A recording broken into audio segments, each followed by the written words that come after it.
Salam Bapak Ibu, saudara-saudari sekalian, kembali bersama kami melalui kanal YouTube AKBP Distrik 2 Silindung. Hari ini sebelum kita memulai aktivitas kita, ada baiknya kita mendengarkan firman Tuhan, kita berdoa. Kasih karunia dan damai sejahtera dari Allah Bapa kita dan dari anaknya Tuhan Yesus Kristus yang menyertai kamu sekalian. Amin. Bapak Ibu, firman Tuhan hari ini yaitu terambil dari kitab Obadja pasalnya yang pertama ayat ke-17. Demikian dikatakan di sana. Tetapi di Gunung Sion akan ada orang-orang yang terluput dan tempat itu akan menjadi tempat yang kudus. Dan keturunan Yakub akan kembali memilikinya. Demikian firman Tuhan. Saudara, ada saat-saat dalam hidup kita ini di mana segala sesuatunya runtuh. Rencana demi rencana kita gagal, harapan-harapan yang kita bangun pun itu pupus, bahkan masalah yang datang bertubi-tubi terus menghunjam dan menghantui hidup kita. Sehingga kita seolah-olah tidak dapat bergerak dan tidak dapat melakukan apa-apa. Bahkan energi kita terkuras habis di sana. Di situasi ini kita kadang bertanya-tanya, di manakah campur tangan Tuhan, di manakah kepedulian Tuhan, dan di manakah pertolongan daripada Tuhan. Di sini iman kita dipertaruhkan, di sini juga iman kita dipertentangkan di sana untuk melihat situasi dan hal-hal yang terjadi dalam kehidupan kita sehari-hari. Namun kitab Obadja hari ini memberikan kita harapan dan memberi kita janji kepastian untuk menguatkan kita, yaitu bahwasanya Tuhan masih peduli, bahkan Tuhan senantiasa melindungi anak-anaknya dan umatnya.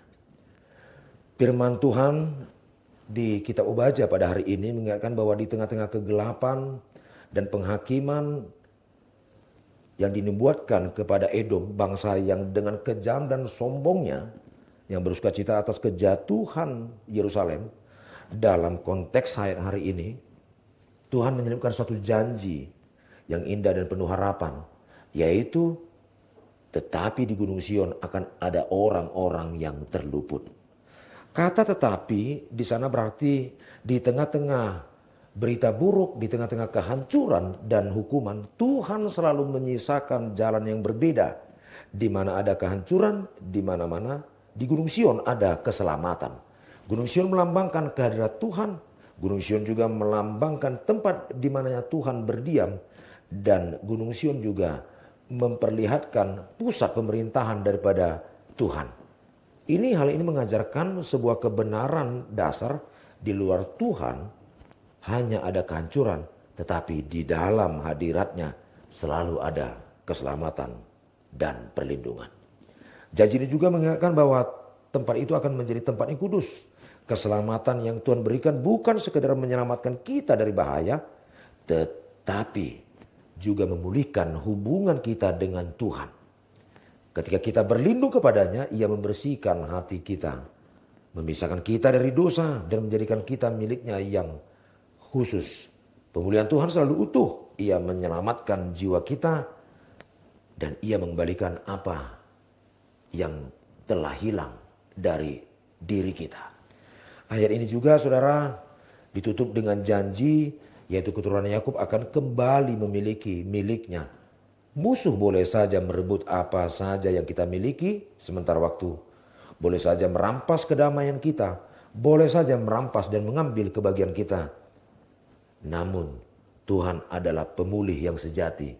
Apapun yang hilang karena dosa, kesulitan atau kejahatan daripada yang dilakukan oleh orang lain, jika kita tinggal di dalam Tuhan, pada waktunya Tuhan akan mengembalikannya dan Tuhan akan kembali memulihkannya, bahkan dengan kelimpahan yang jauh lebih besar.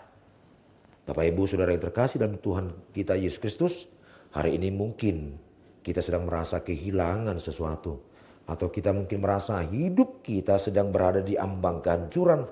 Ingatlah janji Tuhan melalui firman hari ini. Jangan melihat kepada kekuatan musuh atau besarnya masalahmu, tetapi lihatlah kepada Gunung Sion. Lihatlah kepada Tuhan Yesus Kristus. Dialah tempat perlindungan kita. Di dalam Dia engkau tidak akan binasa, melalui dan bahkan melainkan akan terluput Di dalam Dia hidupmu akan dikuduskan, dan di dalam Dia warisan serta masa depanmu yang indah pasti akan engkau miliki kembali. Biarlah Tuhan yang menguatkan kita. Firman-Nya juga akan memberikan kita kembali semangat bahwasanya Tuhan selalu beserta dan memelihara hidup kita jika kita tetap diam dan tinggal di dalamnya. Tuhan Yesus memberkati.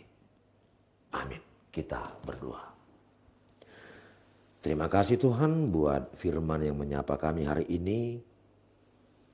Betul Tuhan, kadangkala hidup kami menghadapi kesulitan-kesulitan. Bahkan kami juga mengalami kebingungan-kebingungan, bahkan kekhawatiran-kekhawatiran oleh karena hal-hal yang membuat kami menjadi lemah. Masalah demi masalah, hal-hal yang membuat kami menjadi sulit. Tapi firman-Mu mengingatkan kami hari ini, jika kami tinggal di dalam-Mu, jika kami menetap di dalam Tuhan, Engkau sebagai gunung batu kami, tempat perlindungan kami, Engkau akan meluputkan kami, Engkau akan menyelamatkan kami, bahkan memulihkan kami. Seperti Engkau menjaga kami, seperti biji mata-Mu Kau pelihara kami, dan Kau akan memenangkan kami dari setiap persoalan-persoalan kehidupan kami. Terima kasih Tuhan buat penyertaan-Mu, dan tetaplah Engkau setia dalam kehidupan kami, di tengah-tengah persoalan-persoalan hidup kami, dan menangkan kami Tuhan menghadapi setiap permasalahan-permasalahan kami, karena nama Tuhan. Amin.